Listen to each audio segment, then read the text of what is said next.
Gentlemen, 99 points to your opener. How does it feel to finally get out there and get playing, first of all, and play against someone that's not wearing the same color uniform? Actually, it feels good. We've been battling all month, 2-3 months with each other, going hard, beating each other up, and it just felt good to go out there and beat somebody else up. Yeah, considering the circumstances we in at this point, we blessed. We blessed to be able to compete tonight. True. And it's the blessing to just actually see all our hard work to go, fruits of our labor, actually, just to get the fruits of our labor. And there's much more work to put in. Zarian, you came out cooking. Sure. Made your first forward, had 9 points, 3 minutes into the game. However, 4 minutes into the game, you were sitting next to coach picking up your second foul. Talk about your mindset as you started the game. Kill, really. Like I just go get it, go chase it, go after it, do what I gotta do, help my team, open shots, hit them. I'm trying to be more consistent in the field than I was last year and the year before. So I'm trying to make more shots. Talking about being consistent, 7 of 13, 17 points, 4 rebounds, 17 minutes. Pretty good opening line, right? Yeah, I wish I wasn't in foul trouble. That's all, really. Jazeer, and it feels like you picked up where he left off. Early on against their zone, we're finding some space around that free throw line and able to attack from there. What were you seeing with their matching zone defense? It seemed like they switched zones and all other things going on. Well, in practice, work on the middle. I'm getting to him. And when I came out, it's like he knew, he saw me in the middle just knocking it down. So he was like, all right, cool. I'm getting in the middle too. And he got in there. Really went to work. That's the goal spot. I mean, I seen him going to work, and now I'm like, look, why not? It works. So keep it going, and just try to help my team the most I can. First game in the Lincoln uniform, you get a double-double, 20 points, 10 rebounds. That's hard. Oh my God. I mean, that's cool and all, but I ain't too much worried about that. I'm worried about winning. I'm more of a guy about winning. I don't care about stats. That's the most part. Like Coach says all the time. We're trying to live Coach's dream, man. Nobody cares about stats. They care about you win and get that you degree. That's that. We're trying to live Coach's dream. That's all. Win and get a degree, right? That's it. Cool. Thank you, guys. Appreciate it. Appreciate you. Boys, they had 2 and 10. Oh my God. I don't know. Tell Corey come in. You ready?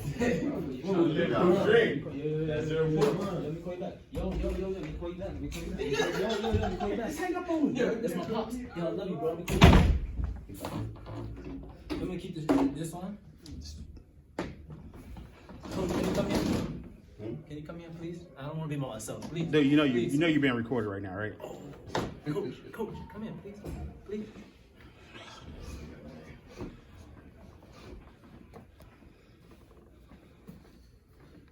Thank you. Start with Coach Lowery. Coach Lowery, as we talked over this preseason, the one thing that you said repeatedly was you had to go get your point guard. Had to get your point guard. Talk about your performance of the point guard that you got. I've been very hard on him, and I think he understands now why. He has to be a coach on the floor, and if you don't have a quarterback, you don't have a general. It's very hard to carry your team and succeed, especially at this level. So I'm gonna continue to be hard on him, continue to, get on him about his defense and, just playing on both sides of the ball, not just scoring. I knew that he can score, but he has a passion for the game. And that's what Coach Jason and I spoke about when we were looking for a point guard that's passionate, a point guard that stays in the gym, a point guard that has tough skin, because I'm very hard on point guards. And if he gets it, I think that this team could be very good. Corey, he said it. He's tough on you every day. I've seen it in practice. He gives you the business when the business needs to be given. Talk about that relationship as a point guard to your head coach, and then how that was translated onto the court today.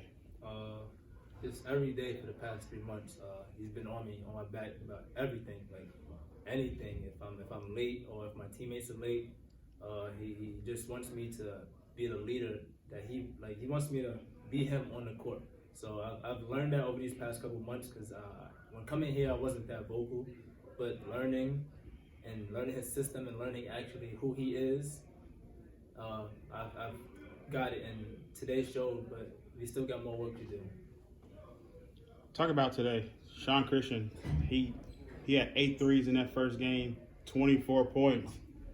And defensively, it wasn't just one person. It was a team effort. As you guys held him to 7 points, he took 5 shots. Talk about what you guys did defensively and how the communication between all 5 people on the court is important in slowing that, particularly him down. This week we've actually watched game film. We've ran their plays. We've seen what they do, and we know that kid can shoot the 3 ball really good. They shot 50% their last game, which is unbelievable. So we just wanted to shut their best 3 players down. The 3 guards, I think 5, 10, and 23. These are their best guards. Only one had 23 points. The other 2 we shut down. But we'll continue to look at film every day and try to get better at that. They shot 50% in their first game, 9 of 45.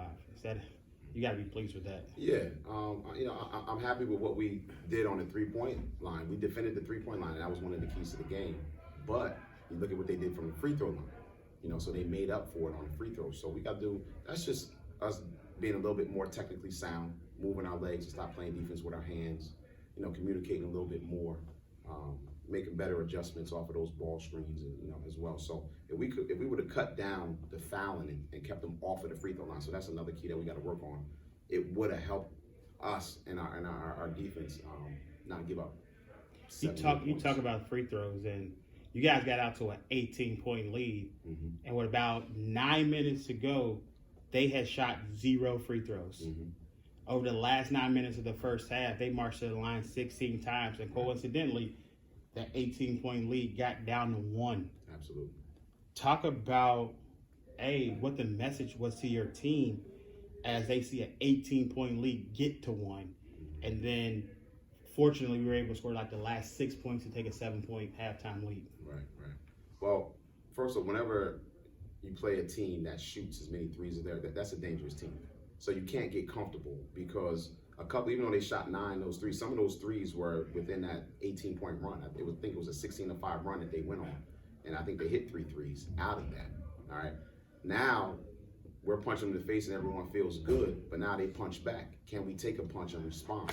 So it was really a gut check to see, what type of response or what type of character that this team has. So. How would you rate their response?